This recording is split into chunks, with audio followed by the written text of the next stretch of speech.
একটি মেয়ে দরজা ধরে দাঁড়িয়ে আছে। পরনে তার লাল টকটকে শাড়ি, হাঁটু সমান লম্বা কেশ, বড় বড় দুটি চোখ, দুধে আলতা গায়ের রং, ঠোঁটের নিচে বড় একটি তিল, আর গলার বেশ নিচেই ছোট আরও একটি তিল। ছবিটা দেখে কিছুক্ষণের জন্য দম বন্ধ হয়ে যাচ্ছিল স্নেহার। এ মেয়েটি আর কেউ নয়, সে নিজে।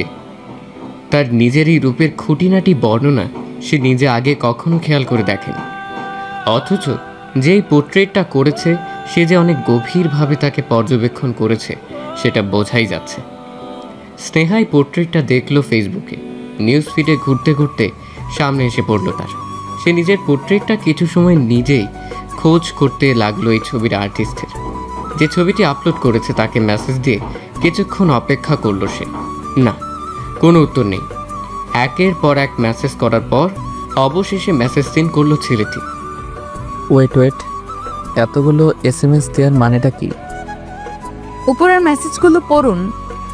2 মিনিট পর মেসেজের রিপ্লাই করলো ছেলেটি। যে পোস্টে আমি ক্যাপশন দিয়েছি যে তোমার ঠোঁটের নিচের তিলের প্রেমে পড়তে চাই, ওটা? জি।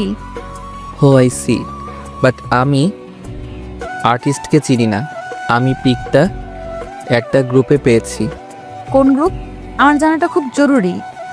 কেন? আর আপনার প্রোফাইল পিক দেখে মনে হচ্ছে আমি যার ঠোঁটের নিচে তিলের প্রেমে পড়তে চাই সেই আপনি। এই মেসেজটা দেখে স্নেহার মনে হচ্ছিল ছেলেটার 2 গালে 2টো থাপ্পড় বসিয়ে দিতে। অসভ্য একটা। কিন্তু স্নেহা রাগটা কন্ট্রোল করে বলল, ভাইয়া প্লিজ, আপনি চাইলে পারবেন আর্টিস্ট খুঁজে বের করতে। আমাকে এই হেল্পটা করুন। সেটা ঠিক যে আমি পারবো, বাট সেটা করলে আপনি আমাকে কি দিবেন? কি লাগবে আপনার বলুন। বেশি কিছু না, চলুন না একদিন একসাথে লাঞ্চ করি। শিওর, কিন্তু আগে আর্টিস্ট। কাল সকালে জানাবো। স্নেহা মেসেজটা সিন করে বের হয়ে এলো ফেসবুক থেকে। রাত 1টা। চোখে ঘুম নেই স্নেহার, বারবার শুধু ছবিটার কথা মনে হচ্ছে। কে এঁকেছে তার ছবি? এতটা নিখুঁতভাবে তাকে লক্ষ্য করেছে। তার সাথে দেখা না হওয়া পর্যন্ত স্নেহার ঘুম আসবে না। সে ঘড়ি দেখে রুম থেকে বের হয়ে এলো বারান্দায়। তাদের বাসাটা দোতলা, পুরনো বাড়ি। স্নেহারা থাকে দোতলায়, আর নিচতলাটা ভাড়া দেয়া। সেখানে জামিল সাহেব নামের একজন তার স্ত্রী সন্তান নিয়ে থাকে। তার উপর থাকে সে তার বাবার সাথে। স্নেহার মা নেই, মা ছাড়াই বড় হয়েছে সে। মা নেই সেই কথাটাও সত্যি না, মা আছে কিন্তু তাদের সাথে থাকে না। স্নেহার যখন 3 বছর বয়স, ওই সময় তার মা তার বাবাকে ছেড়ে অন্য এক লোকের হাত ধরে বেরিয়ে যায় এ বাড়ি থেকে। আর আজ তার 19 বছর বয়স। লালমাটিয়ায় অনার্স প্রথম বর্ষে ভর্তি হলো সে বছর। তার বাবা তাকে একাই বড় করেছে, বিয়েটাও করেনি। স্নেহার দিকে তাকিয়ে সৎমা কে জানে কেমন হবে। সকালে আনিস সাহেবের ডাকে ঘুম ভাঙল স্নেহার। তার বাবা আনিস সরকার, ছোট্ট ব্যবসায়ী। কিসের ব্যবসা সেটা স্নেহার জানা নেই, কখনো আগ্রহ করে জানতে চাইও নি স্নেহা তার বাবার কাছে। স্নেহা উঠে রান্নাঘরে গেল চা করতে। সকালে উঠেই বাপ বেটি মিলে বারান্দায় বসে চা খাওয়া আর আড্ডা দেওয়া অভ্যেস হয়ে দাঁড়িয়েছে ওদের। চা নিয়ে স্নেহা বারান্দায় আসতে আনিস সাহেব বললেন, দেশের কি অবস্থা মা, দেখেছিস? না, ওগুলো আমার ভালো লাগে না, এটা তুমি জানো। আচ্ছা, তারপর বল কি খবর? বাবা দেখো এই ছবিটা। স্নেহা ফোন বের করে তার বাবাকে তার নিজের পোর্ট্রেটটা দেখালো। তার বাবাও তার মতো কিছুক্ষণ স্তব্ধ হয়ে রইল, তারপর বলল, ও মাই গড, এটা আমার মেয়ে? স্নেহা হালকা হেসে বলল, বাবা আমি আর্টিস্টটাকেই খুঁজছি, আমার এই লোকটাকে দরকার। অন্য আর্টিস্টদের দেখেছি আঁকার পর ছবির নিচে সিগনেচার করে, বাট এই লোকটি সেটাও করেনি। বদল হয়েছে হয়তো। প্লিজ বাবা, বলদ বলবে না। আজ স্নেহা কলেজে যাবে না। একটু আগে সে আর্টিস্টকে খুঁজে পেয়েছে। আকরামুল নামের ছেলেটি তাকে বের করে দিয়েছে। ভদ্রলোকটির ফেসবুক আইডির নাম আফসান আবির। স্নেহা বারবার আইডি চেক করেছে, কিন্তু তার নিজের কোনো ছবি আইডিতে দেওয়া নেই। শুধু কোথায় জব করে, কি থেকে পড়াশোনা করেছে আর তার আঁকা কিছু ছবি দেওয়া।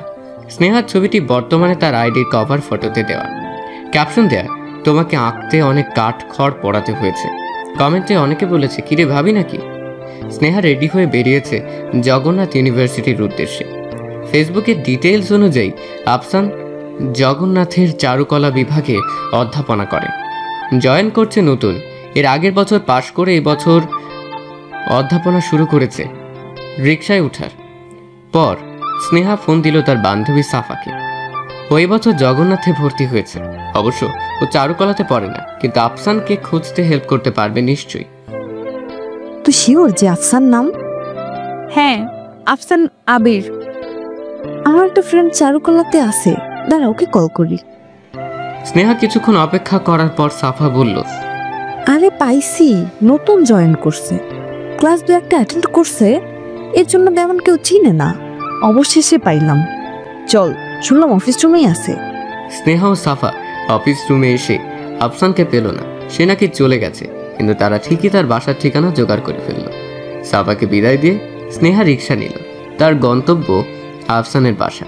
সে আজ আফসানকে না দেখে কথা না বলে যাবে না।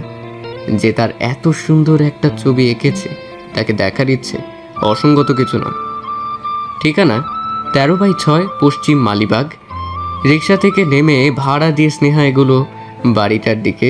4 তলা বিরাট এক বাড়ি। বাড়ির সামনে যেতেই এক লোক এলো। দেখেই বোঝা যাচ্ছে এই বিশাল বাড়ির গেট খোলা বন্ধের দায়িত্বে সে কর্মরত। লোকটা স্নেহার দিকে তাকিয়ে বলল, কারে চা? আফসান আবির সাহেব কি এই বাসতেই থাকে? সে কি প্রফেসর? জি, প্রফেসর। লোকটি তার সব দাঁত বের করে হেসে বলল, জি, সে এ বাসায় ভাড়া থাকে। সে কি আছে বাসায়? জি, সে 5 মিনিট আগে আইছে। ভেতরে যান, 3 তলায় 2 নম্বর ফ্ল্যাটে সে থাকে। স্নেহা এক এক করে সিঁড়ি বেয়ে উপরে উঠছে। তার সাথে বাড়ছে তার হার্টবিট। 2 নম্বর ফ্ল্যাটের যে দরজা খুলল সেই লোকটির বয়স হয়তো 28 বা 30 হবে।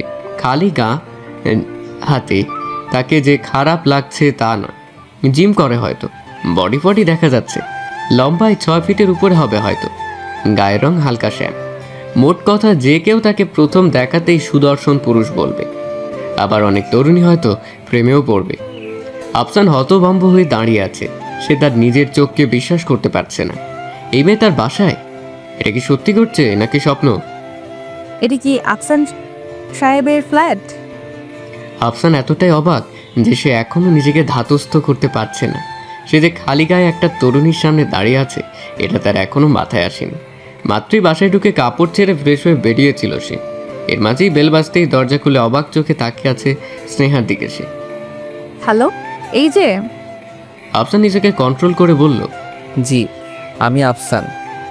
ভেতরে আসি? আসুন। আসুন বলে তো দরজার সামনে দাঁড়িয়ে আছেন। ও হ্যাঁ, আসুন। স্নেহা বাড়ির ভেতরে ঢুকে বিস্মিত চোখে তাকিয়ে রইল। পুরোটা দেয়া লাগানো, গাছ, লতাপাতা, ফুল, পাখি আর একটি মেয়ে নৌকায় বসে পা হাঁটু পর্যন্ত ডুবিয়ে রেখেছে। চুলগুলো পানিতে এসে পড়ছে। মুগ্ধ চোখে তাকিয়ে আছে সে নদীর পানির দিকে।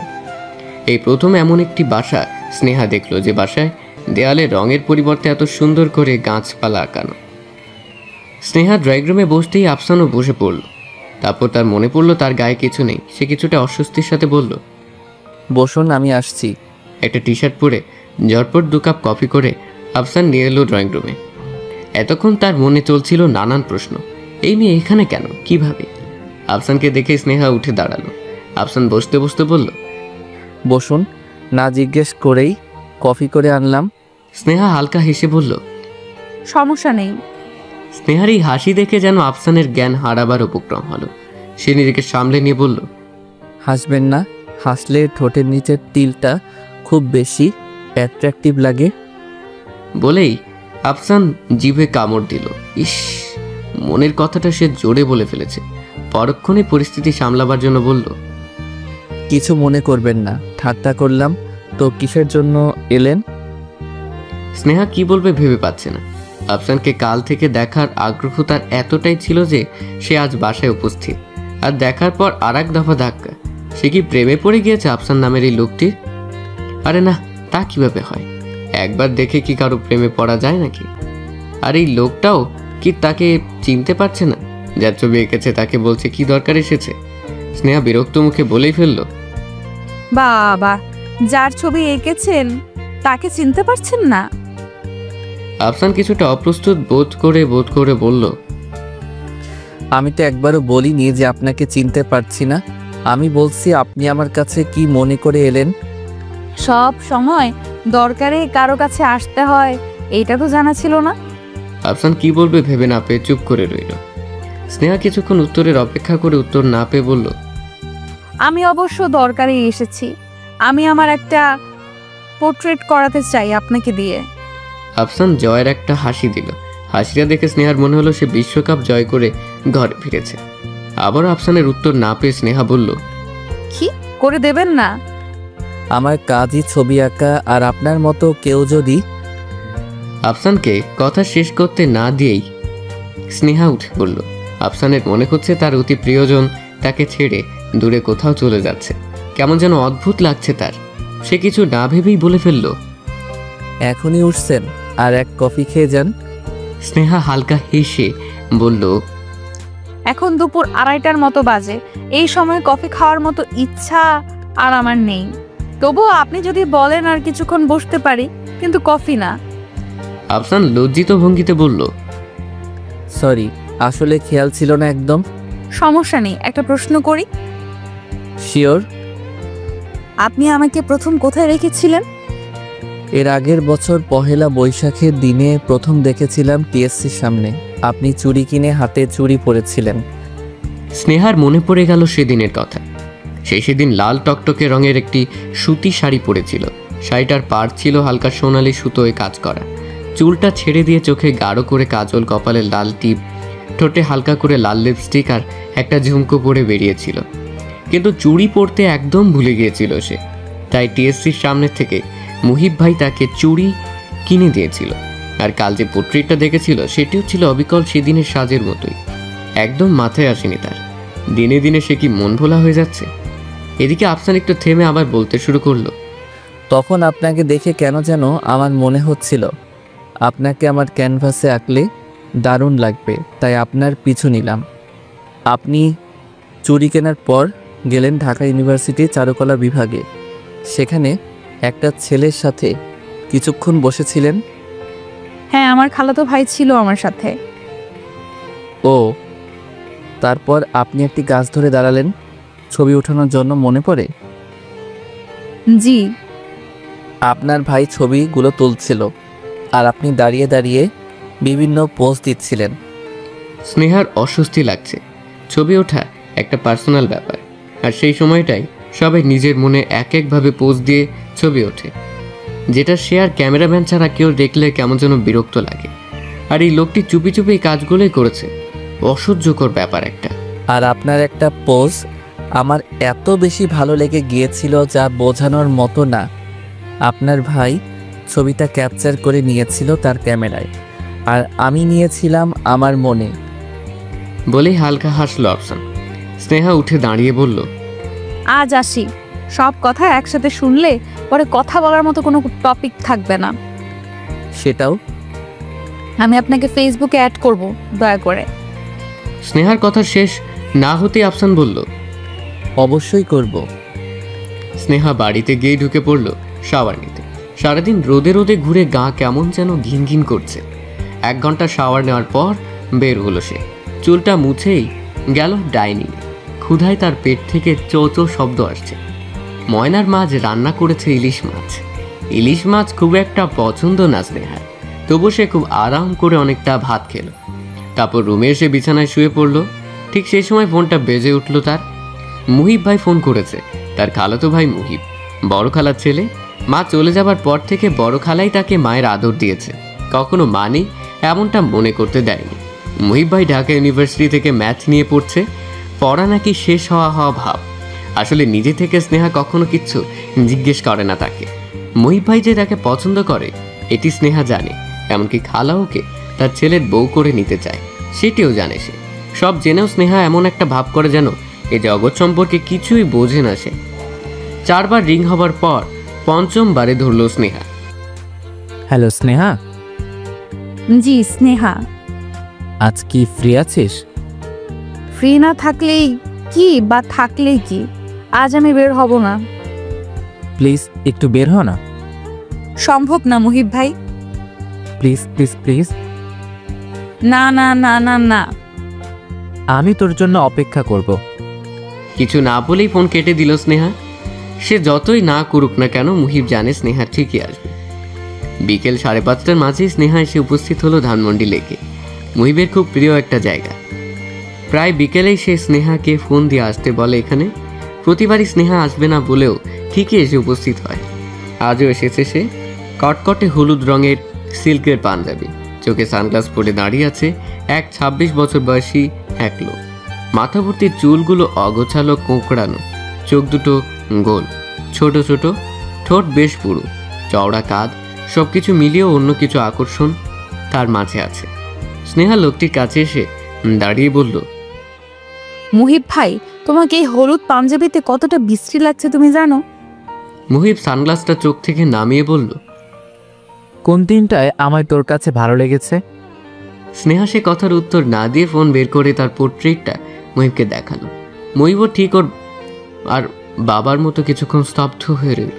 স্নেহা ফোনটা নিয়ে আগের বারের পহেলা বৈশাখে ঠিক ওই ছবিটাও বের করে মুহিবকে দেখালো। সে আফসানের বাসা থেকে ফেরার সময় রিকশায় বসে অনেকক্ষণ গ্যালারি কাটার পর এই ছবিটি পেয়েছে।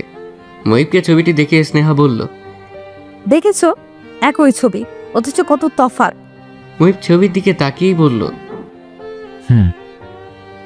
আমার কাছে আঁকানোটাই ভালো লেগেছে, মনে হচ্ছে জীবিত আমি দাঁড়িয়ে আছি, ঠিক না? হ্যাঁ। তোমার কোনটা ভালো লেগেছে? হুম। কি? যাই হোক, লোকটার তারিফ করলেও কম হবে। জানো, তাকে আমি বলে এসেছি আমার আরো একটা পোস্ট করতে। এবার মুহিব স্নেহার দিকে তাকিয়ে বলল, কেন? কেন আবার? আমি নিজের মতো করে পোজ দেব আর সে তার মনের ক্যানভাসে আমার ছবি আঁকবে। বলে হেসে গড়িয়ে পড়ল স্নেহা। সবসময় স্নেহার হাসি মুহিবকে খুব টাইনলেও আজকের এই হাসিটা বিরক্ত লাগলো। ভ্রু কুচকে মুহিব স্নেহাকে বলল, ঠাট্টা করবি না, আমার একদম ভালো লাগে না। স্নেহা মুহিবের এই চেহারা দেখে হাসি থামানোর পরিবর্তে দ্বিগুণ বাড়িয়ে দিল। রাতে আনিস সাহেব খেতে বসে বিরক্ত ভঙ্গিতে বলল, ময়নার মা, তুমি এইগুলো কি রেঁধেছো? ময়নার মা তাদের বাড়িতে কাজ করে। স্নেহার জন্ম হবার পরেই আনিস সাহেব তাকে নিয়ে এসেছিল স্নেহার দেখাশোনার কাজে। এখনও সেই বাড়িতেই রয়ে গেছে। ময়নার মা নিচু গলায় জবাব দিল, খারাপ হয়েছে ভাইজান? তুমি যাও আমার চোখের সামনে থেকে। সে না, ওকে যেতে বলো। স্নেহা এতক্ষণ চুপচাপ বসে খাচ্ছিল। এবার খাওয়া বাদ দিয়ে সেই ময়নার মার দিকে তাকিয়ে বলল, তুমি যাও। ময়নার মা কিছু না বলেই চলে গেল রান্নাঘরে। সেই বাড়িতে আছে 20 বছরের মতো হলো। স্বামী সন্তানকে ফেলে রেখে সে পড়ে আছে এখানে। ময়নার বিয়ে হলো এর আগের বছর। তখন আনিস সাহেব তার মেয়ের বিয়েতে গিয়ে একটা টিভি কিনে দিয়ে এসেছে তার মেয়েকে। মাঝে মাঝে বকাঝকা করলে অন্তরের দিক থেকে অনেক ভালো সে, তাই তার কথা শুনে শুনে কষ্ট পায় না ময়নার মা। রাতে স্নেহা ঘুমোবে এমন সময় তার মনে হলো সে বিকেলে আফসানকে অ্যাড করেছিল ফেসবুকে। অ্যাকসেপ্ট করেছে কিনা জানতে ফেসবুকে ঢুকলো স্নেহা। হ্যাঁ, অ্যাকসেপ্ট করেছে। আর আফসানকে অনলাইনেও দেখাচ্ছে। সে মেসেজ দিবে কিনা ভাবতে ভাবতে দিয়েই ফেললো মেসেজ। হাই। ঠিক তখনই রিপ্লাই এলো তার। যেন এতক্ষণ স্নেহার মেসেজের অপেক্ষায় ছিল সে। কি করছেন? কিছু না, আপনি? অন্য কেউ হলে স্নেহা নিশ্চিত রিপ্লাই করতো, হাডুডু খেলছি। আসেন খেলবেন? এত রাতে কি করা যায় সেটাও কি এরা জানে না? আবার এই রিপ্লাই এসেছে। রং নিয়ে বসে আছি, একটা জিনিস আঁকার চেষ্টা করছি। কি আঁকছেন? তেমন কিছু না। থাক, বলতে না চাইলে বলতে হবে না। রাগ করবেন না প্লিজ। আমি আবার বন্দুক দেখে ভয় পাই। একটা ডায়লগ আছে না, प्यार से डर नहीं लगता पर बंदूक से लगती है। সালমান ফ্যান? ইয়েস, আমার বস সে। বডি দেখে বোঝনি?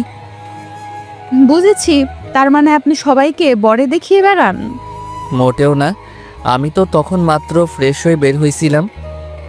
বাতেও চিমটি লাগলো তো। চিমটি কেন? You are Salman fan.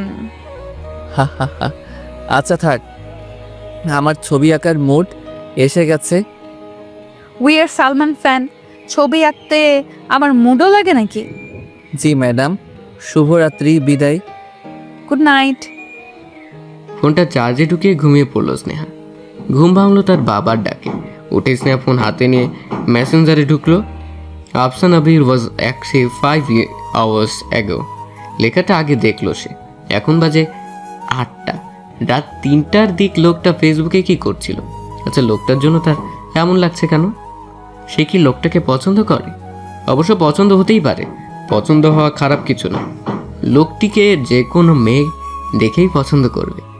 প্রতিদিনের অভ্যেস মতোই চা নিয়ে বারান্দায় এলো স্নেহা। কাপ বাবার দিকে এগিয়ে দিয়ে বলল, কাল মা ফোন করেছিল বাবা। আনিস সাহেব হালকা নড়ে চড়ে বসে বলল, ও হ্যাঁ, কি বললো? আমার সাথে 2 মিনিট কথা বলতে চায়। বড় খালা নাকি নাম্বারটা দিয়েছে। বড় খালারও কাজ নেই, এমনি নাম্বারটা কেন দিতে হবে? সে তোর মায়ের বোন, বোন চেয়েছে তাই দিয়ে দিয়েছে। চাইলেই দিতে হবে কেন? আনিস সাহেব তার চশমাটা খুলে মুছতে মুছতে বলল, সেটাও তো কি কথা হলো? আমাকে বললো আমি তোর মা। আমি বললাম মাটা আবার কি? আমি মা নামের কাউকে চিনি না। তারপর সে বলল, স্নেহা আমার উপর আর রাগ করে থাকিস না। আমি বললাম আমি অচেনা কারোর উপর রাগ করে থাকি না, আর আমি অচেনা কারোর সাথে কথাও বলি না। তারপর সে বলল, আমার কিছু করার ছিল না রে, তোর বাবা আমাকে সুখ দেয়নি। আমি তখন বললাম, আপনি কে বে? আমার বাবাকে নিয়ে কিছু বলার সাহস আপনাকে কে দিল? সব ফালতুর দল। আর কখনো ফোন দিয়ে বিরক্ত করবেন না বলে ফোন কেটে দিয়ে নাম্বার ব্লক লিস্টে রাখলাম। আনিস সাহেব চা খেতে খেতে কঠিন স্বরে বললেন, এভাবে কথা বলে একদম ঠিক করিসনি। এখনই ফোন দিয়ে সরি বল। আমার রাগ উঠে গিয়েছিল বাবা। সে কেন তোমার নামে বাজে কথা বলবে? বাজে কথা কই বললো? তাকে হয়তো আমি আসলে সুখ দেইনি। যা সরি বলে আয়। সরি বাবা, আমি এই কাজটা কখনোই করব না। বলেই রুমে চলে এলো স্নেহা। রাগে তার হাত পা কাঁপছে। তার এত ভালো একটা বাবাকে তার মা এভাবে কষ্ট দিতে পারলো? নিজেকে কিভাবে কি মহিলাটা? কিছুক্ষণ বসে রইল স্নেহা বিছানায়। সে আজ কলেজে যাবে না। তার মনটা আজ অস্বাভাবিক খারাপ। বাবা বাইরে চলে গেছে অনেকক্ষণ হলো। স্নেহা ফোনটা হাতে নিয়ে ডাটা অন করতে এলো দুটো মেসেজ। প্রথম মেসেজ, কি ব্যাপার, কবে যাবেন লাঞ্চে? দ্বিতীয় মেসেজ, আজ বিকেলে সময় হবে কি আমার সাথে দেখা করার? প্রথম মেসেজটা দেখে স্নেহার যতটা না মেজাজ খারাপ হয়েছিল, দ্বিতীয় মেসেজ দেখে তার 10 গুণ মেজাজ ভালো হয়ে গেল। সে আলমারির কাছে এগিয়ে গেল। অনেক খোঁজাখুঁজি পড়ার পর ঠিক হলো আজ নীল শাড়িটা পরে দেখা করতে যাবে সে আফসান সাহেবের সাথে। এটা কি বেশি বাড়াবাড়ি হয়ে যাবে নাকি? হলে হবে, তবু আজ সে নীল শাড়িটা পরেই সুন্দর করে সেজে উপস্থিত হয়ে আফসানকে বলবে। আর আফসান কি বলবে? হয়তো বলবে। ভাবতেই স্নেহার গাল লজ্জায় লাল হয়ে গেল। ছি, কী সব ভাবছে সেগুলো। 1 ঘন্টার উপরে হলো একটা রেস্টুরেন্টে বসে অপেক্ষা করছে আফসান স্নেহার জন্য। অবশেষে 1 ঘন্টা 25 মিনিট অপেক্ষা করার পর আফসান দেখা পেল এক নীলপরি। নীল শাড়িতে সে হেঁটে হেঁটে আফসানের দিকে এগিয়ে আসছে। হ্যাঁ, এটাই স্নেহা। নীল শাড়িতে ঠিক তাকে স্বর্গের অপ্সরীদের মতো লাগছে। পিঠময় তার চুল ছড়ানো, তাদের মাঝখানে গোল একটা মুখ। সেই মুখ এতই সুন্দর যে বেশিক্ষণ তাকিয়ে থাকা সম্ভব না। অসম্ভব সুন্দর। সহ্য করার ক্ষমতা মানুষের খুব একটা নেই। কোনো সুন্দর জিনিসের দিকে মানুষ বেশিক্ষণ তাকিয়ে থাকতে পারে না। যেহেতু আফসানও রক্তে মাংসে গড়া একজন মানুষ, তাই তারও এই কঠিন সত্য ভাঙানোর ক্ষমতা নেই। স্নেহার দিক থেকে দৃষ্টি সরিয়ে নিয়ে আফসান হালকা হেসে বলল, হাই প্রিটি লেডি। স্নেহা চুলগুলো সামনে নিয়ে চেয়ারে বসতে বসতে বলল, হাই। তো ভালো আছেন? মিষ্টি একটা হাসি দিয়ে স্নেহা বলল, জি, আপনি? আফসান তার হাতটা বুকের বাম পাশে নিয়ে দুষ্ট একটা হাসি দিয়ে বলল, আই হাই মারডালা। স্নেহা ভ্রু কিছুটা কুঁচকিয়ে বলল, মানে? আপনার হাসি। তো আপনার মতো এমন একজন সুন্দরী আমার সামনে বসে হাসছেন, এতে আমার দিলে চোট লাগাটা কি বেমানান?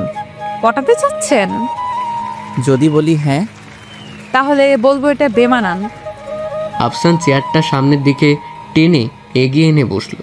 তারপর মেনু কার্ড হাতে নিয়ে বলল, কি অর্ডার করব? আপনার ইচ্ছে। আফসান ওয়েটারকে ডেকে অর্ডার করলো।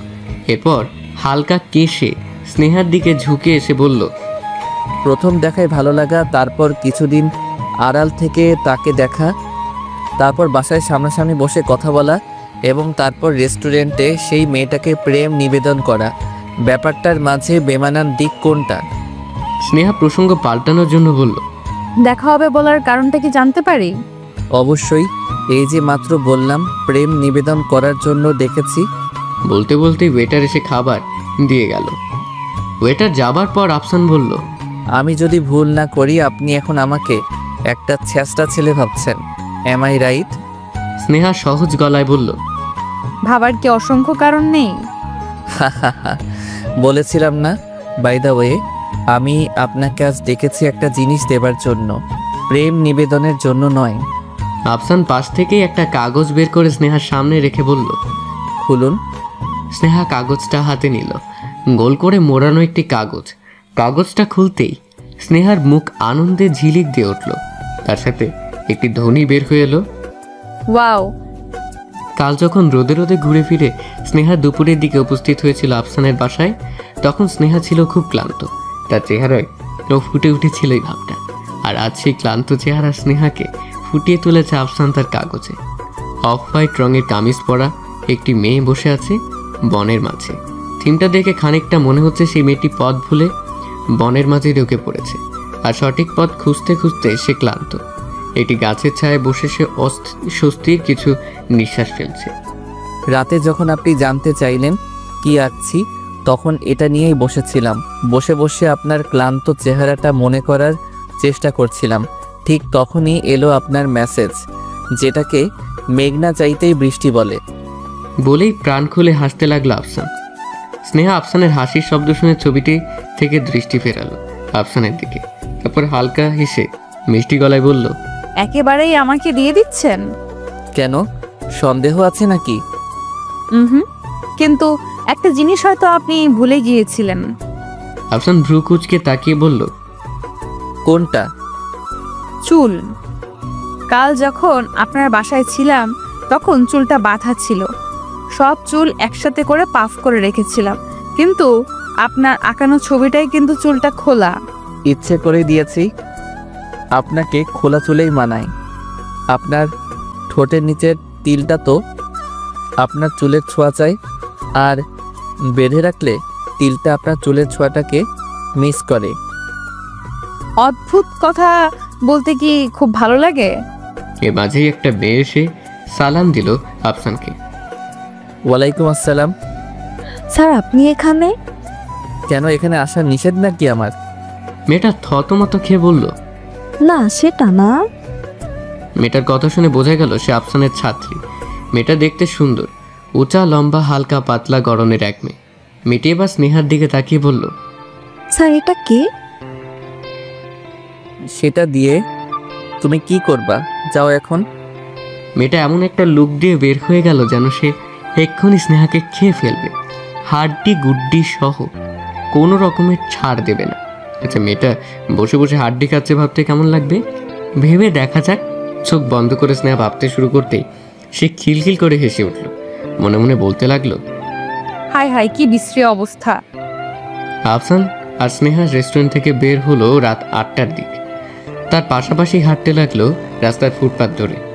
শহরটা একদম নির্জন না, কিন্তু আজ কেন যেন স্নেহার মনে হচ্ছে ঢাকার চেয়েও নির্জন শহর আর একটিও নেই। কেন লাগছে এমন? আফসান সাথে আছে বলে? কেউ ইচ্ছে করছে আফসানের হাতের আঙ্গুলগুলোর মাঝে নিজের আঙ্গুলগুলো খুঁজতে। মনে হচ্ছে আফসানের আঙ্গুলগুলো এক অজানা আকর্ষণে তার আঙ্গুলকে টানছে। সে কি বলবে আফসানকে, তোমার হাত ধরতে পারি? নাকি কিছু না বলেই ধরবে? ভাবতে ভাবতেই হঠাৎ আফসানের হাত এসে লাগলো স্নেহার হাতের সাথে। 1 সেকেন্ডের জন্য, হ্যাঁ, পাশাপাশি হাঁটতে হাঁটতে হঠাৎ ছোঁয়া লাগা যাকে বলে। কিন্তু এই 1 সেকেন্ডেই স্নেহার দম বন্ধ হয়ে যাবার উপক্রম হয়েছিল। মনে হচ্ছিল হার্টবিট মিস করে ফেলছিল স্নেহা। রাতে বাবার সাথে আর খেতে হলো না স্নেহার। বাবা ডাকতে এলে সে বলল, খাবো না, ক্ষুধা নেই একদম। বাবা তুমি খেয়ে নাও। আনিস সাহেব আর জোর করলো না। মেয়ের যে জোড়াজোড়ি পছন্দ নয় এটা ভালোভাবেই জানে সে। সে একা একা খেয়েই ঘুমিয়ে গেল। ইদানিং ঘুমের সমস্যা হচ্ছে তার। কবে কি হবে আল্লাহ তাআলা জানেন। তবে তার মনে হচ্ছে সে আর বেশি দিন এই দুনিয়াতে থাকতে পারবে না। সব মানুষ নাকি মারা যাবার আগেই বুঝতে পারে, সেও কি সেটাই পাচ্ছে? কিন্তু এখন সে যদি মারা যায় তার মেয়েটাকে দেখবে কে? একা হয়ে যাবে মেয়েটা। আবার একাও বলা চলে না, ওর বড় খালা মিথুনুর রহমান ওকে অনেক স্নেহ করে। এই তো সেদিনই বলল, আনিস, কিছু ভাবছো মেয়েকে নিয়ে? কিসের কথা বলেছেন আফা? মেয়ে বড় হচ্ছে, বিয়ে শাদী দেবে না নাকি সারা জীবন আইবুড়ো করেই রাখবে? সেটা কেন রাখবো, ভালো ছেলে। তাকে থামিয়ে মিতানুর বলল, মা ছাড়া মেয়ে মায়ের আদর কখনো পাইনি। আমি চাচ্ছি ওকে মায়ের আদর ঠিকঠাকভাবে দিতে। সেটা তো আপনিই দেননি। আপনি না থাকলে যে কি হতো। আরে গাথা, তোমার মেয়েকে আমি মুহিবের বউ করে একেবারে আমার ঘরে আনতে চাই। তারপর দেখাবো মায়ের আদর কি জিনিস। দূরে থাকি, কাছে কাছে থাকতে তো পারি না। বলেই চোখ মুছল মিতানুর। ও হ্যাঁ, তাই তো। আচ্ছা, আমি সেন্নার সাথে কথা বলবো। আনিস মিতানুর রহমানের ছোট বোনের জামাই হলেও সে সব সময় তাকে নিজের ভাইয়ের চোখেই দেখেছে। বোন যখন আনিসকে রেখে চলে গিয়েছিল তখন তাকানো যেত না আনিসের দিকে। তখনই মিতানুর ঠিক করে সারা জীবন ছোট ভাইয়ের মতোই আনিসকে দেখবে সে। অপরদিকে আনিসও মিতানুরকে বড় বোনের চোখেই দেখে। তার কথা অক্ষরে অক্ষরে পালন করে সে। তাই তো তার মেয়ে স্নেহাকে মুহিবের হাতে তুলে দিতে তার সামান্যতম কষ্টও হবে না। আর মুহিবও খুব ভালো ছেলে। বাড়িতে এলেই ফুপাজি ফুপাজি করে ডেকে তাকে মাথায় তোলে। আনিস বারবার মুহিবকে বলেছে, আরে বেটা, আমি তোমার ফুফাজি না। না হলে নাই, কিন্তু আমি আপনাকে ফুপাজি বলেই ডাকবো। ফুপাজি, স্নেহা কি বাড়িতে আছে? আনিস সাহেব এগুলো ভাবতে ভাবতেই ঘুমিয়ে পড়ল। তার ঘুম ভাঙলো মাঝরাতে। ঘুম ভেঙেই প্রথমে তার মনে হলো, আচ্ছা, সেনা মোহিতকে পছন্দ করে তো? রাত ৩টা, মুহিব এখনো পড়ছে। হঠাৎ তার ফোনে বেজে উঠল। মুহিব বিরক্ত চোখে ফোনের দিকে তাকিয়ে বলল, সাধেই কি ফোন কিনতে চাইছিলাম না? রাত বেরেতে পড়ার সময় যন্ত্রণা। স্নেহার জন্যই ফোনটা কেনা, না হইলে এই হালারে পকেট নিয়ে ঘুরবে কেনা। টেবিল থেকে উঠে বিছানায় বসে ফোনটা রিসিভ করলো মুহিব। কিরে মাম্মা, কিসের জন্য ফোন দিয়েছিস বল? পড়ার সময় নষ্ট করার জন্য? বলে গাধার মতো হা হা করে হাসতে শুরু করলো রাকিন। রাকিন মুহিবের জিগরি দোস্ত, আত্মার আত্মা যাকে বলে। কিন্তু মাঝে মাঝে মাঝরাতের দিকে ফোন দিয়ে বড়ই যন্ত্রণা করে সে মুহিবকে।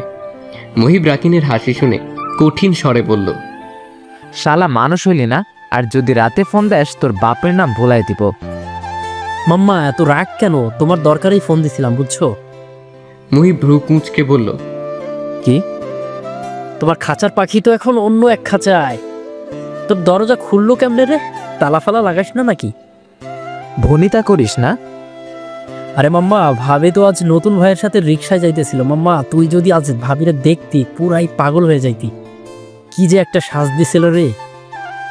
স্নেহার কথা বলছিস? আরে বেটা, তোর কি হাজারটা বউ আছে নাকি? মাম্মা, আজ ভাবিরে দেখা মমতাজের সেই গানটা মনে পড়তেছে, বুঝলি? বলেই গান গাইতে শুরু করলো রাকিন। মাইয়া তো নহে যেন এখান আগুনেরই গোলা রে। ওহো, মাল খায় টাল হয়ে গেছিস নাকি? কি বলতেছিস? মাথা ঠিক আছে তোর? বলে ফোনটা কেটে দিল মুহিব। রাকিনের কথা শুনে মনে হচ্ছিল তার মাথা আজ ঠিক নেই। ঠিকই ড্রিঙ্কস করেছে, তাই ওর কথায় মন না দিয়ে আবার বই খুলল মুহিব। কিন্তু পড়ার মুডটা সে পাচ্ছে না। বারবার স্নেহার কথা মনে পড়ছে।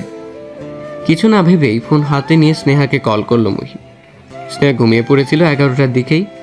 হঠাৎ 2টোর দিক ঘুম ভাঙতেই সে ভাবলো ফেসবুকে আফসান আছে কিনা দেখে আসি। আফসান অনলাইনেই ছিল। স্নেহাকে অনলাইনে দেখা মাত্রই মেসেজ করলো। ঘুমের রানী এত রাতে ফেসবুকে?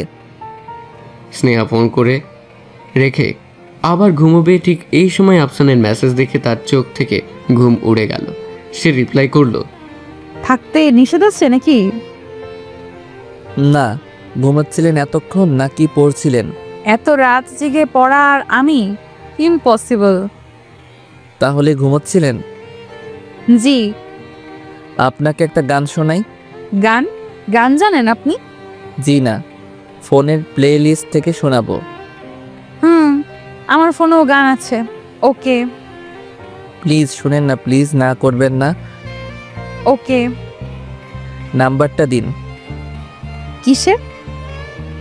অবশ্যই আপনার জুতার না, আপনার সেলফোনের।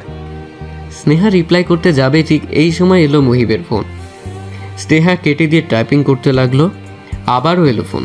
বিরক্তের সাথে ফোনটা রিসিভ করে স্নেহা বলল, হয়েছে কি মুহিব ভাই? তুই এত রাত জেগে আছিস? আমি তো ভেবেছিলাম ঘুমিয়ে গেছিস। না, জেগে নেই, এখনো ঘুমন্ত। দেখছো না ঘুমিয়ে ঘুমিয়ে কথা বলছি তোমার সাথে। ঠাট্টা করবি না, আমার একদম পছন্দ না। কি পছন্দ আপনার শুনি? কথা ঘুরিয়ে মুহিব বলল, কাল একবার দেখা করবি? করতে পারি, কিন্তু শর্ত প্রযোজ্য। কি সেটা? কাল তুমি আমার হাত ধরবে, আমরা হাত ধরে অনেক দূর একসাথে হেঁটে যাব। বলো রাজি? মুহিব কিছুটা অস্বস্তি নিয়ে বলল, আচ্ছা। আর তারপর হেঁটে যখন আমি ক্লান্ত হয়ে পড়ব, তখন তুমি আমায় পাজা কোলে নেবে। কিন্তু খবরদার একদম চুমু খাবার চেষ্টা করবে না তুমি, মনে থাকবে? মুহিব অবাক হয়ে স্নেহার কথা শুনছে। স্নেহা সব কি বলছে? পাগল হলো নাকি মেয়েটা? নাকি স্নেহাও আজ রাকিনের মতো মাল খেয়ে টাল হয়ে গেছে? ফোনের ওপাশ থেকে খিলখিল করে হেসে গড়িয়ে পড়ছে স্নেহা। কি মধুরী না লাগছে শুনতে তার হাসির শব্দ। কিন্তু ফেসবুকে স্নেহার নাম্বার চেয়ে যে একজন অপেক্ষা করছে, সেটা কি স্নেহার মনে আছে? আজ স্নেহাদের বাড়ির অবস্থা খুবই অস্বাভাবিক। বাকি দিনগুলোর মতো আজ বাড়িটা নীরব না, হই হুল্লোড়ে মুখরিত হয়ে আছে বাড়িটা। কারণ আজ স্নেহার বিয়ে। হঠাৎ করেই আনিস সাহেব আজ দুপুরে বাড়ি এলো। স্নেহা বাবাকে এই ভর দুপুরে দেখেই জানতে চাইল, শরীর টরীর খারাপ হলো নাকি বাবা? আনিস সাহেব বারান্দায় বসতে বসতে বলল, না মা, আমার কাছে একটু এসে বয় তো। স্নেহার বাবার পাশে বসে বলল, এই তো বসলাম। একটা কথা জানার ছিল। কি কথা বাবা? তোর কি পছন্দ কেউ আছে মা? কেন বলো তো বাবা? আনিস ছোট্ট একটা নিঃশ্বাস ছেড়ে বলতে শুরু করলো, তুই তো জানিস তোর মাকে তোর নানা জোর করে আমার সাথে বিয়ে দিয়েছিল, আর এটা ছিল আমার অজানা। কিন্তু বিয়ের কিছুদিনের মাথায় আমি জানতে পারলাম তোর মা অন্য একজনকে ভালোবাসে। তখন তুই তোর মায়ের পেটে। না পারছিলাম কিছু বলতে, না পারছিলাম সহ্য করতে, তবুও তোর নানার কথা শুনে চুপ থাকলাম। উনি বলেছিল ধৈর্য ধরতে, সময়ের সাথে সাথে সব কিছু ঠিক হয়ে যাবে। কিন্তু কিছুই পরে আর ঠিক হলো না, চলে গেল সে আমাদের ফেলে। এইসব কথা বলছো কেন বাবা? আমি চাই মুহিব যেন আমার পরিস্থিতির মধ্য দিয়ে না যায়, তাই আগে জিজ্ঞাসা করে নিলাম। কিন্তু এখানে মুহিব ভাই আসবে কি হবে? মা, আমি তোর সাথে মুহিবের বিয়ে দিতে চাই। আমার শরীর ভালো না, মরার আগে একটা গতি করে যেতে চাই। তোর আপত্তি আছে মা? স্নেহা খানিকক্ষণ সময় চুপ করে থাকলো, তারপর অস্পষ্ট গলায় বাবাকে বলল, আমার কোনো আপত্তি নেই বাবা। বিয়েটা বেশ ঘরোয়াভাবেই হবে। সন্ধে 7টার মাঝেই মুহিবরা চলে এলো স্নেহাদের বাড়ি। বরযাত্রী হিসেবে এসেছে মুহিবের সাথে মুহিবের মা, বড় বোন মুন্নি আর তার বর রাকিন আর কিছু বন্ধু বান্ধব। মুহিব এসেই আনিস সাহেবের পা ধরে সালাম করে বলল, ভালো আছেন ফুপাজি? হ্যাঁ, আল্লাহ রাখছে, তুমি বসো, আমি একটু ওদিকটা দেখে আসি। বলি আনিস সাহেব চলে গেল। রাকিন মুহিবের কাঁধে হাত রেখে বলল, শালা কাম তো সাইরাই ফেললি। আসতে বল। ট্রিট কিন্তু মামা কালই দিবা। মুহিব বিরক্তের ভঙ্গিতে বলল, আচ্ছা। আর রাতে কি কি করলা সব কালকে এইচডি দেখাবা। বলেই চোখ মারল রাকিন। বিড়বিড় করে কিছু একটা বলতে বলতেই মুহিব রাকিনের পাশ থেকে উঠে চলে গেল। রাকিন হাসতে হাসতে বলল, শালা গালি দিবি না, গালি দিলে তোর বিয়া হবে না কিন্তু, আর বিয়া হইলেও বাচ্চা হবে না তোর। 9টার দিকে কাজী সাহেব উপস্থিত হলো, কিন্তু এর মাঝেই স্নেহাকে নিয়ে সমস্যা তৈরি হলো বিয়ে বাড়িতে। আফসানের সাথে স্নেহার পরিচয় হয়েছে 4 মাস হলো। এই অল্প দিনে কেন যেন মেয়েটাকে খুব আপন আপন লাগে আফসানের। অবশ্য স্নেহার সাথে পরিচয় 4 মাস হলেও আফসান তো 1 বছরের বেশি হলো চেনে স্নেহাকে। মেয়েটার সৌন্দর্যের কোনো তুলনা হয় না। আল্লাহ তাকে কোনো একটা খুঁত দিয়ে তাকে দুনিয়ায় পাঠায়নি। সব দিক দিয়ে একদম পারফেক্ট সে। কিন্তু একটা জিনিস আফসান এই কয়েক মাসে ভালো করে বুঝেছে যে মেয়েটার মানসিক দিক দিয়ে ফিট না। হঠাৎ করে কেমন কেমন কথা বলে ফেলে, কিন্তু তারপর আফসানের কিছু দুর্বলতা কাজ করে স্নেহার প্রতি। এটা কি ভালোবাসা? যদি এটা ভালোবাসা হয় তাহলেই বিপদ। আফসান সেদিন নাম্বার চাওয়ার পর স্নেহা মেসেজটা সিন করে এফবি থেকে চলে গিয়েছিল। টেনশনে অস্থির হয়ে যাচ্ছিল আফসান তখন, কিন্তু তার 30 মিনিট পরই অনলাইনে এলো স্নেহা। এসেই নাম্বারটা দিয়ে তাকে বলল, 017389। 1 মিনিটের মাঝে কল দিবেন, নয়তো আর কখনোই কথা বলবো না। আফসান মেসেজটা দেখে আনন্দে প্রায় আত্মহারা হয়ে যাচ্ছিল, কিন্তু পরক্ষণে আবার 1 মিনিট কথা মনে হতেই তাড়াতাড়ি কল দিয়েছিল স্নেহাকে। সেদিন তারা ভোর 5টা পর্যন্ত ফোনে কথা বলেছিল। এরপর থেকে নিত্যদিন ফোনে কথা বলা তাদের অভ্যেস হয়ে গেল। পুরো রাত জেগে জেগে কথা বলতে থাকলো তারা।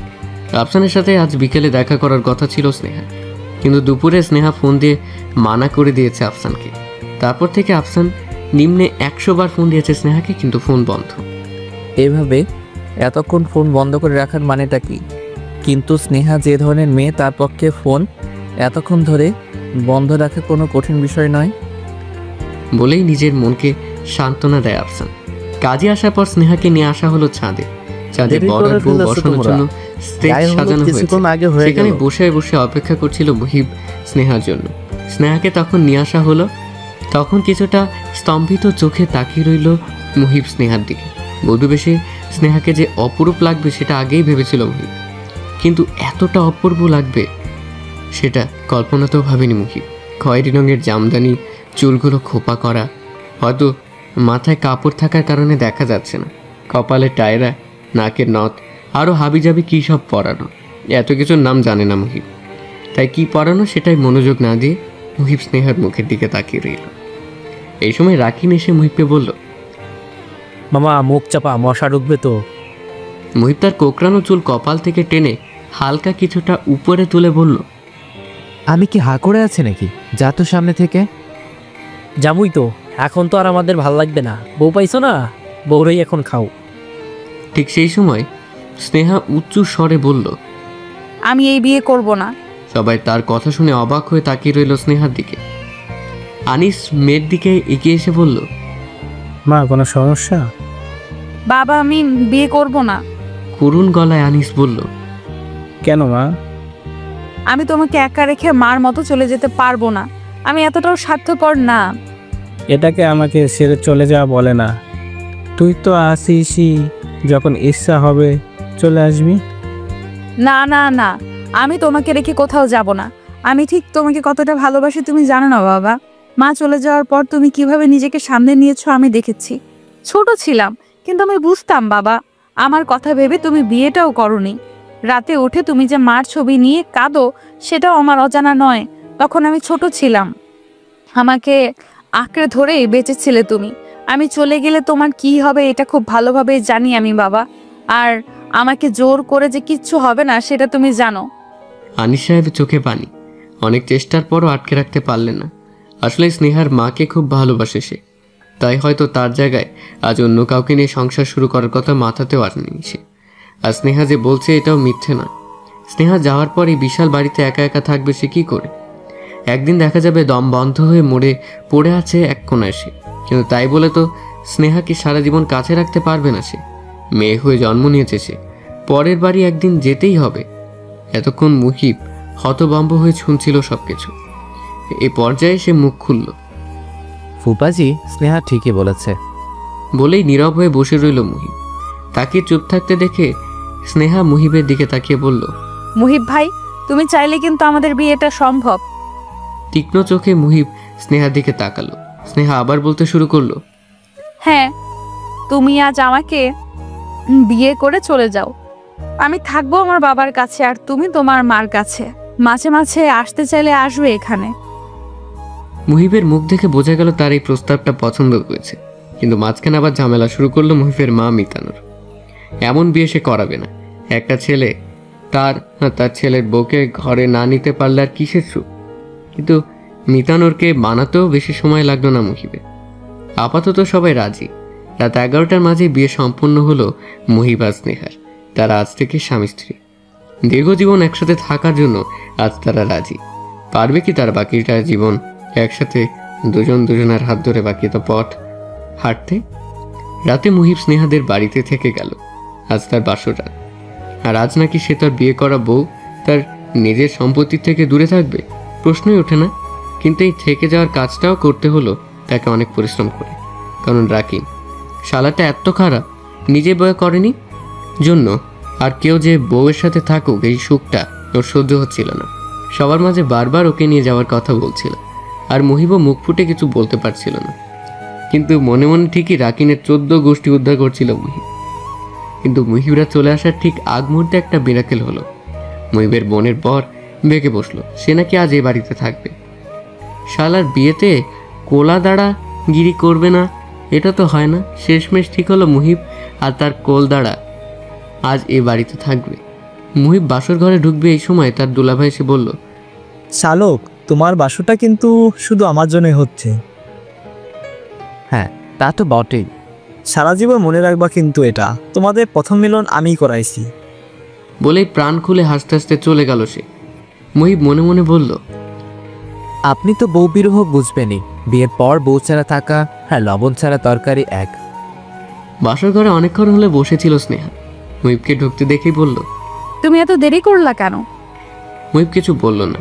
মুহিবের চুপ থাকা দেখে স্নেহা আবার বলল, মুহিব ভাই। মুহিব কিছুটা বিরক্তের সাথে বলল, ভাই বলিস না তো। তো কি বলবো মুহিব ভাই? ভাই বলিস না, মুহিব করে বল। আরে তুমি এত বড়, আর তোমাকে আমি নাম ধরে রাখবো?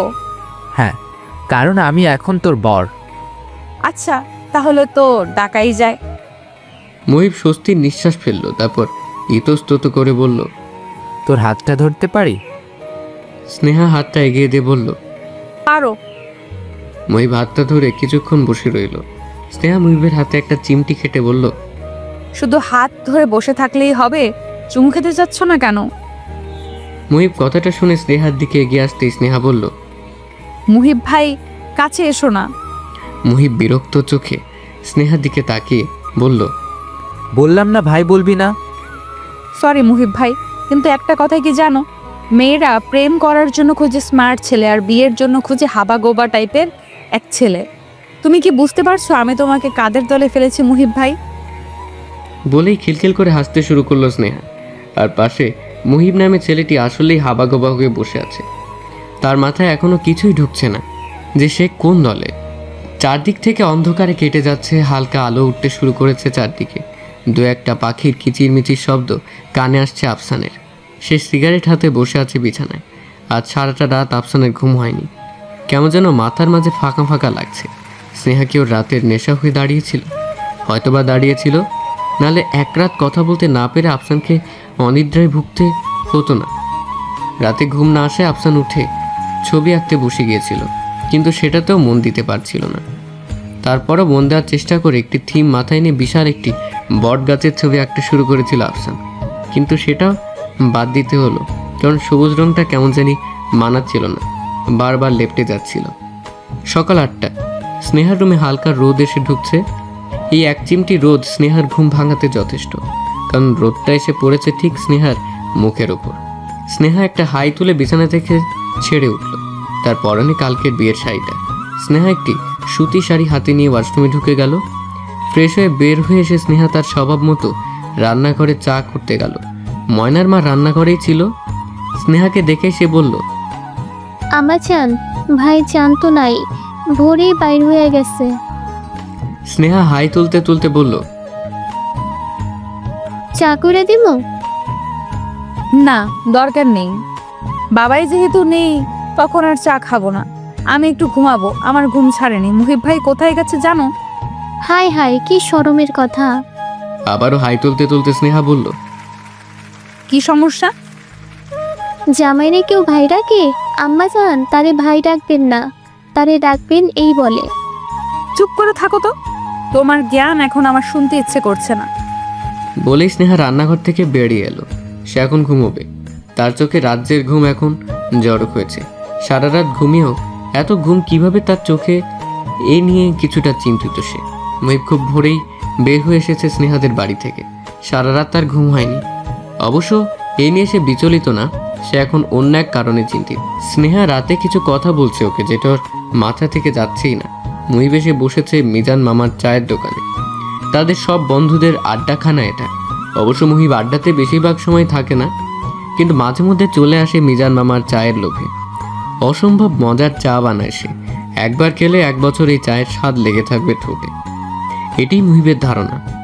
সে চা চুমুক দিতে দিতে স্নেহার সাথে কাল রাতের কথা ভাবতে লাগলো। ঠিক তখনই রাকিন মুহিবের পিঠে চাপড়ে বলল, আরে শালা, এত সকালে তুই? মুহিব জবাব না দিয়ে চাতে চুমুক দিতে থাকলো। রাকিন মিজান মামাকে চা দিতে বলেই মুহিবের সামনে বসে বলল, মামা রাতে কি খেললা? T20 ওয়ানডে নাকি টেস্ট? মুহিবের নীরবতা দেখে রাকিন আবার বলতে শুরু করলো, কি ব্যাপার, কিছু হয়েছে? তোর চেহারা দেখে মনে হচ্ছে বিছানা কাঁপানোর পরিবর্তে তুই নিজেই বোধহয় কাইপা কুইপা অস্থির। বলেই রাকিন প্রাণ খোলা একটা হাসি দিল। মুহিব রাকিনের দিকে কঠিন চোখে তাকিয়ে বলল, ফালতু কথা বলিস না, সব কথা সব সময় ভালো লাগে না।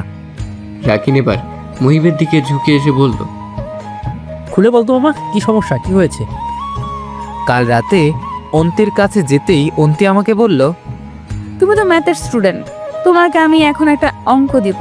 যদি তুমি উত্তর দিতে পারো তাহলে আজ রাতের জন্য আমি তোমার পুতুল। হাসতে বললে হাসবো, শাড়ি খুলতে বললে খুলবো। রাকিন ভ্রু কুচকে বলল, অঙ্ক দিছে? হ্যাঁ, অঙ্কতে পাশ করতে হবে কেন? স্নেহা তো এখন সব রাতের জন্যই তোর। তুই কি ইন্টারভিউ দিতে গেছিস নাকি? মুহিব আহত স্বরে বলল, আমি এত কথা বুঝি না। আমি এই অঙ্কের জন্য সারা রাত ঘুমোতে পারিনি। আমি এত কঠিন অঙ্ক সমাধান করি, অথচ ওর দেওয়া অঙ্কটা কেন পারবো না? আমার মাথা থেকে অঙ্কটা যাচ্ছে না কোনোভাবেই। রাকিন বিরক্তি নিয়ে বলল, দেখি কি অঙ্ক বল। মুহিব রাস্তার দিক তাকিয়ে বলতে শুরু করলো, একজন তার এক ছেলেকে দিল 500 টাকা, অন্য ছেলেকে দিল 300 টাকা। 2 ভাইয়ের টাকা এক করে দেখা গেল তাদের কাছে একত্রে আছে 600 টাকা। কি করে সম্ভব এটা? তারা দুজনেই কিছুক্ষণ নীরব হয়ে রইল। তারপর রাকিন মুহিবের কাঁধে হাত দিয়ে বলল, আরে গাধা, এই অঙ্কের জন্য তুই তোর বাসরাত মিস করলি? তোর মতো পাগল দেশে 2টা নাই রে, তুই একটাই। এখনই স্নেহার কাছে যা, আর এই অঙ্ক ফঙ্কর উত্তর দিবি না একদমই, সরাসরি একদম ঝাঁপাইয়া পড়বি, বুঝলি? মুহিব স্নেহাদের বাড়িতে ঢুকলো দুপুর 12টার দিক। দোতলায় উঠতেই ময়নার মা তাকে বলল, আব্বাজান আসিলেন কোথায়? সকালে তো কিছুই খাইয়া বাইরেলেন না। কাজ ছিল। দুলাভাই কই? সে সকালে খাইয়া চলে গেছে। ফুপাজি কি বাসায় নেই? না, শুধু আম্মাজান আছে আর ঘরে শুইয়া আছে। আপনি যান, আমি 2 কাপ চা আনিয়া দিয়ে আসবনি। মুহিব হাঁটা ধরল স্নেহার ঘরের দিকে। স্নেহার রুমে ঢুকতেই তার চোখ কপালে উঠে গেল। কালো চাদর মুড়িয়ে শুয়ে আছে স্নেহা। সেই কালো চাদরের আড়াল থেকে তার একটি পা বের হয়ে আছে। সে পায়ে কোনো কাপড় নেই, শঙ্খের মতো ধবধবে সাদা পা। মানুষের পা এত সাদা হয়? স্নেহার পা না দেখলে জানতো না মুহিব। সে কিছুক্ষণ তাকিয়ে রইল স্নেহার পায়ের দিকে। ঠিক তখনই স্নেহা ঘুম ঘুম কণ্ঠে বলে উঠল, মুহিব ভাই, একটা কাজ করো তো। মুহিব এতক্ষণ তাকিয়েছিল স্নেহার পায়ের দিকে। স্নেহার কথা শুনে থতমত খেয়ে বলল, কি? আমার শরীরের উপর থেকে চাদরটা সরিয়ে দাও তো। মুহিব ধীরে ধীরে এগুলো স্নেহার দিকে চাদর হাতে নিয়ে সরাতেই মুহিবের চোখ আটকে গেল স্নেহার পেটের দিকে। সাদা ধবধবে মেয়েধীন পেটটি লুটিয়ে আছে বিছানার সাথে। সুতি শাড়ি পরেছে স্নেহা, আর এতক্ষণ ঘুমিয়ে থাকার কারণে কাপড়ের কোনো ঠিক ঠিকানা নেই। মুহিবকে পেটের দিকে তাকিয়ে থাকতে দেখে স্নেহা বলল, মুহিব ভাই, আমার মুখের দিকে তাকাও। মুহিব অপ্রস্তুত ভঙ্গিতে পেটের দিক থেকে নজর সরিয়ে স্নেহার মুখের দিকে দিল। মুহিব ভাই, অঙ্কের সমাধানটা করতে পেরেছো? না। তুমি ম্যাথে ফেল। আগামী 1 মাস তুমি আমার থেকে দূরে থাকবা। মুহিব করুণ চোখে স্নেহার দিকে তাকিয়ে বলল, আচ্ছা। অবশ্য তুমি যদি আমার আরো একটা প্রশ্নের সঠিক উত্তর দিতে পারো তাহলে এই 30 দিন কমিয়ে 15 দিনে নামিয়ে নিয়ে আসবো। বলো রাজি? রাজি। স্নেহা হালকা হেসে বলল, মুহিব শব্দের অর্থটা কি? মুহিব খানিকটা সময় চুপ থেকে বলল, প্রেমিক। স্নেহা বিছানা থেকে নামতে নামতে বলল, তুমি পাস। 15 দিন কমিয়ে নেওয়া হলো, কিন্তু আসলে কি তোমার নামের সাথে তোমার মিল আছে? আচ্ছা তুমিই বলো, তুমি প্রেমিক হিসেবে কতটা ফিট? 100তে নিজেকে কত দেবে তুমি? মুহিব কিছুই বলল না। স্নেহা উত্তরের অপেক্ষা না করে শাওয়ার নেওয়ার জন্য চলে গেল। কিছুক্ষণ পর স্নেহাকে রেডি হয়ে বাইরে বেরোতে দেখে মুহিব স্নেহার দিকে তাকিয়ে বলল, কোথায় যাচ্ছিস? আমি একজনের সাথে দেখা করতে যাচ্ছি, তার সাথেই দুপুরে খাবো, তুমি খেয়ে নিও। মুহিব অস্পষ্ট স্বরে বলল। আচ্ছা। স্নেহা দোতলা থেকে নিচে নামার সময় আবার ঘরে ফিরে আসলো। মুহিবের দিকে তাকিয়ে হাসি মুখে বলল, আমি প্রেমিক হিসাবে তোমাকে দিতাম 133। কথাটি অপ্রিয় হলেও সত্য। আফসানের দরজায় কে যেন কড়া নাড়ছে। আফসান আজ ভার্সিটিতে যায়নি। সারা রাত ঘুম না এলেও সকালের দিকে হঠাৎ ঘুমিয়ে পড়েছিল সে। সেই ঘুম ভাঙল দুপুর 2টোয় কারো দরজার ধাক্কায়। আফসান বিরক্তি নিয়ে উঠে দরজা খুলল, কিন্তু তার এই বিরক্তি নিমিষেই আনন্দে পরিবর্তন হলো। তার সামনে দাঁড়িয়ে আছে স্নেহা। গাঢ় সবুজ রঙের একটি সুতির শাড়ি পরেছে সে। এই সবুজ রংটাই সে রাতে ঠিক মতো দিতে পারছিল না, কিন্তু এখন পারবে সে। তার মনটা স্নেহাকে দেখে এত ভালো হয়ে গেছে তা কল্পনার বাইরে। আফসান স্নেহাকে হাত ধরে ফ্ল্যাটে ঢুকিয়ে দরজা বন্ধ করলো। তারপর স্নেহার দিকে এগিয়ে গিয়ে সামনে দাঁড়িয়ে বলল, ফোন বন্ধ ছিল কেন তোমার? স্নেহা হেসে বলল, ফোন একটা ইলেকট্রিক যন্ত্র, এটা বন্ধ থাকা কোনো কঠিন ব্যাপার না। আফসান আর কোনো কথা না বলে স্নেহার হাত ধরে নিজের বুকে টেনে নিল স্নেহাকে। স্নেহা নিজেকে ধাতস্থ করার পূর্বেই আফসান তার 2 হাতে স্নেহার মুখটা উপরে তুলে ঠোঁটে আলতো করে চুমু দিল। তারপর কানের পাশে গিয়ে চুল সরিয়ে দিয়ে বলল, ভালোবাসি ভালোবাসি ভালোবাসি তোমাকে, ভালোবাসি। স্নেহা পুরো শরীর কেঁপে উঠতে শুরু করলো আফসানের ঠোঁটের ছোঁয়ায়। তারপর ধীরে ধীরে বরফের মতো জমে গেল স্নেহা ভালোবাসি কথাটি শুনে। অদ্ভুত একটা ভালো লাগার অনুভূতি হচ্ছে তার মনে। এই প্রথম কোনো পুরুষের এতটা কাছে এলো সে। ঠিক তখনই তার মনে পড়ল সেখানে এসেছে তার বিয়ের খবরটা আফসানকে জানাতে। স্নেহা আফসানকে বাধা দিতে চেষ্টা করলো, কিন্তু তার হাতটা যেন আজ কাজ করছে না। আফসান ও স্নেহা তেমন একটা বাধা না পেয়ে পুরো ঠোঁট জোড়া দখল করে নিল। স্নেহা আফসানের গরম নিঃশ্বাসে মেতে গেল। দূরে যারা পরিবর্তে আফসানের শরীরের সাথে মিশে গেল সে। ধীরে ধীরে হাত দুটো আফসানের গলায় উঠিয়ে দিয়ে মেতে উঠল এক অজানা খেলায়। কিন্তু এখন যে বড্ড দেরি করে ফেলেছে তারা, এটা কি তাদের অজানা? ঠিক কতক্ষণ হলো স্নেহা আফসানের বুকে মাথা রেখে দাঁড়িয়েছিল এটা তাদের কারোরই খেয়াল নেই। আফসানের শরীরের সাথে একদম মিশে দাঁড়িয়েছিল স্নেহা। দুজনের চোখে ছিল বন্ধ। তাদের দুজনের ঘোর ভাঙল স্নেহার ফোনে কল আসে। আফসান প্রায় সাথে সাথেই তার বাহুডোর থেকে স্নেহাকে ছেড়ে দিল। কিছুটা অপ্রস্তুত কণ্ঠে বলল, সরি প্লিজ, কিছু মনে করো না। আমার যে কি হয়েছিল, I am sorry Sneha. Sneha খুব স্বাভাবিক ভঙ্গিতে ব্যাগ থেকে ফোন বের করতে করতে বলল, ইটস ওকে, তোমার সাথে কিছু কথা ছিল, আমি কলটা অ্যাটেন্ড করে আসি, কেমন? শিওর, আমি অপেক্ষা করছি। স্নেহা ফোন নিয়ে বের হয়ে এলো ড্রয়িং রুম থেকে বারান্দায়। মুহিব ফোন করেছে। স্নেহা শান্ত মুখে ফোন রিসিভ করে বলল, বলো। খেয়েছিস? না, খাবো। আর কিছু বলবে? না। আচ্ছা তাহলে এখন রাখছি, এসে কথা হবে। আজ আছো তো তুমি? আছি। স্নেহা ফোন কেটে দিয়ে রুমে ঢুকলো আফসানের খোঁজে। আফসান রান্নাঘরে ছিল, দুপুরে খাবারের জন্য কিছু একটা ব্যবস্থা করছিল। স্নেহাকে দেখে হালকা হেসে বলল, দুপুরে কি আমার সাথে খাবে? কি খাবে বলো? তোমার ইচ্ছা। আমি বাইরে থেকে কিছু একটা নিয়ে আসি। যাও। আফসান একটা শার্ট গায়ে দিয়ে বেরিয়ে পড়ল। 20 মিনিটের মাথায় ফিরে এসে দেখলো স্নেহা রান্নাঘরে কিছু একটা করছে।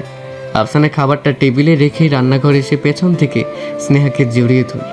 স্নেহা একটুও চমকালো না, যেন এতক্ষণ হলো সেইটার অপেক্ষাতেই ছিল। কি করছো স্নেহা? চোখ কি বন্ধ, দেখতে পাচ্ছ না? আফসান স্নেহার কানের কাছে মুখ নিয়ে বলল, পাচ্ছি। সব সময় এমন পেঁচিয়ে কথা বলবা না। আচ্ছা বলবো না। আমি যে তোমাকে ভালোবাসি এটা আমি আজ বুঝতে পেরেছি। আর শুধু মধু ভালোবাসা না, এ এক কঠিন ভালোবাসা। স্নেহা হেসে বলল, ভালোবাসা কঠিন তরল হয় নাকি? অবশ্যই হয়। আমার ভালোবাসাটা কঠিন, বরফের মতো। আর আমার চেয়ে একটু কম যাদের ভালোবাসা, তাদেরটা তরল পানির মতো। আর তার থেকেও কম যাদের ভালোবাসা, তাদেরটা বায়বীয়। এদের ভালোবাসায় যথেষ্ট খুঁত আছে, তাই যে কোনো সময় উড়ে মনের জানালা দিয়ে পালায়। বলে স্নেহার কাঁধ থেকে মাথা উঠলো আফসান। স্নেহা আফসানের দিকে তাকিয়ে বলল, খাবার এনেছো? হ্যাঁ, ভেবে বলো তো কি এনেছি? তেহারি। জি ম্যাডাম, আর তেহারি খেয়ে আপনার হাতের পায়েসটা অমৃত লাগবে আশা করছি। আফসান আর স্নেহা খেতে বসলো দুপুর 3:30টার দিকে। স্নেহা বেশি খেতে না পারলেও আফসান খেলো আরাম মতো। পায়েসটা খেতে খেতে বলল, এত মজার পায়েস আমি সত্যি খাইনি। স্নেহা ভ্রু কুঁচকিয়ে বলল, একদম মিথ্যা বলবে না। আফসান প্রাণ খুলে খানিকক্ষণ হেসে বলল, আমি সত্যি মিথ্যা বলেছি। আমার মায়ের হাতের পায়েসের কাছে এটা কে কি বলবে জানো? কি? ছাগলের লাদি। বলে আবারও হাসতে শুরু করলো আফসান। স্নেহার কঠিন চোখ দেখে নিজের হাসিটা থামালো আফসান। তারপর স্নেহার দিকে তাকিয়ে অসহায় গলায় বলল, সরি স্নেহা, চোখটা কি একটু নরম করা যায় না? যায়। আফসান হালকা হেসে বলল, থ্যাংক ইউ। আচ্ছা, তুমি যেন কি বলতে চেয়েছিলে? স্নেহা প্লেট নিয়ে টেবিল থেকে উঠতে উঠতে বলল, তোমার প্লেটটা দাও, আমি ধুয়ে রেখে এসে বলবো। ততক্ষণ তুমি আমার ফোনটা চার্জে লাগাও। স্নেহা প্লেট ধুতে শুরু করলো। তারপর কেন যেন মনে হচ্ছে এটা তার সংসার, তার আর আফসানের সংসার। আফসান তার বর, তারা অনেক সুখে আছে। এখন সে যাবে আফসানের রুমে, তারপর বিছানায় গিয়ে আফসানের বুকে মাথা রেখে কিছুক্ষণ ঘুমোবে। কিন্তু এটা তো বাস্তব নয়। বাস্তবে মুহিব ভাই তার বর, যাকে সে ভাই হিসেবে চেনে। স্নেহা ছোট্ট একটা নিঃশ্বাস ছেড়ে মনে মনে বলল, বাস্তবটা এখন বাদ। আমি এখন আমার ভাবনার জগতেই থাকতে চাই। ভাবতে তো আর পয়সা লাগে না। আফসানকে বর ভাবতে যদি তার ক্ষণিকের সুখ লাগে, তাহলে ক্ষতি কি? আমরা নিজেরাও এমন অনেক কিছুই ভাবি যেটা হয়তো কখনোই ঘটবে না আমাদের জীবনে। তবু আমরা ভাবি, ভাবতে ভালো লাগে, কেমন যেন একটা শান্তি অনুভব হয় ভেতর থেকে। আফসান ড্রয়িং রুমে বসে সিগারেট টানছিল। স্নেহাকে আসতে দেখেই সে সিগারেটটা ফেলে দিল। স্নেহা আফসানের সামনেই একটা চেয়ার নিয়ে এসে বসলো। তারপর বলল, যে কথাগুলো তোমাকে এখন বলবো তার জন্য তোমার সামনে বসাটা জরুরি, তাই চেয়ার আনলাম। আফসান একটু ঝুঁকে এসে বলল, কি এমন কথা? আমারও কিছু কথা ছিল। বলো। আমি তোমাকে ভালোবাসি সেটা বলেছি, এখন আবারও বলছি। স্নেহা কিছুক্ষণ নীরব থেকে বলল, আমিও তোমাকে ভালোবাসি। আফসান জয়ের একটি হাসি দিয়ে হেসে বলল, জানতাম আমি। এখন বিয়ে করতে চাই তোমাকে। তোমাকে ছাড়া এ জীবন বড়ই অসহায়। হাত ধরতে চাই তোমার সারা জীবনের জন্য। ধরবে? স্নেহা খুব স্বাভাবিক ভঙ্গিতেই বলল, তুমি তো জানোই আমার মা আমাকে ছেড়ে ছোট থাকতেই চলে গিয়েছিল। জানি। তারপর আমার জগৎটা অন্যরকম হয়ে গিয়েছিল আফসান। আমি মাকে সব সময় ঘৃণা করতাম, এই ভেবে যে সে আমার সরল সহজ বাবাকে রেখে চলে গিয়েছে। আমি তখন ঠিক কতটা একা হয়ে পড়েছিলাম সেটা তুমি বুঝতে পারছো? আমার বাবা আমাকে অনেক ভালোবাসে, কিন্তু সেও আমাকে তেমন একটা বেশি সময় দিতে পারতো না। ব্যবসা নিয়ে সারাদিন কাটাতো। হয়তো এটা তাকে মাকে ভুলতে হেল্প করতো। আমি একা বন্দি হয়ে থাকতাম বাসায়, আর বাবা রাতে ফেরার জন্য অপেক্ষা করতাম। আমার সাথে থাকতো ময়নার মা। ময়নার মা সারাদিন কি সব বলতো, আমি চুপচাপ শুনতাম। এগুলো এখন কেন বলছো স্নেহা? আমার কোনো সমস্যা নেই এগুলো নিয়ে। স্নেহা আফসানের কথাই জবাব না দিয়ে বলতে শুরু করলো, আমি স্কুল কলেজে যেতেও ভালো লাগতো না। কেন জানো? কারণ আমার মাকে নিয়ে স্কুলের স্যার ম্যাডাম বাচ্চার মায়েদের আগ্রহের সীমা ছিল না। আমার মা কিভাবে চলে গেছে, কার সাথে চলে গেছে, এই কথাগুলো শোনার জন্য প্রতিদিন তারা ভিড় করে দাঁড়িয়ে থাকতো। আমার জীবনটা আমার অসহ্য লাগতো। তাই বাবাকে একদিন এসে বললাম আমি স্কুলে আর যাব না। বাবাও হেসে উড়িয়ে দিলেন কথাটা, কারণ আমাদের সমাজটাতে টিকে থাকতে হলে আমাদেরকে যে পড়তেই হবে। তাই আবারও যেতে শুরু করলাম স্কুলে, আর এটাই কাল হয়ে দাঁড়ালো আমার।